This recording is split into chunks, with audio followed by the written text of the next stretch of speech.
السلام علیکم ورحمۃ اللہ وبرکاتہ۔ صلو علی الحبیب صلی اللہ تعالیٰ علیہ وسلم۔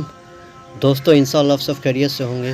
تو آئیے جانتے ہیں رمضان کا آخری عشرہ یعنی کل سے شروع ہونے والا ہے، تو اس آخری عشرے میں کون سی دعا پڑھیں کثرت سے، جس سے آپ کے نامہ اعمال میں نیکیاں درج ہو اور اللہ سے اپنے جنت کی طلب کریں اور دوزخ کی عذاب سے بچنے کے لیے دعا فرمائیں۔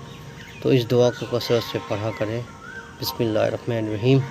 اللہم اجرنی من النار۔ اس کا میننگ ہے کہ اللہ مجھے جہنم کی پناہ سے بچا۔ تو دوستوں کو شیئر کریں، دوسروں تک یہ بات کو پہنچائیں۔ ویڈیو کو ہو سکے تو سیو کر لیں۔ 10 دن اس دعا کو کثرت سے پڑھیں۔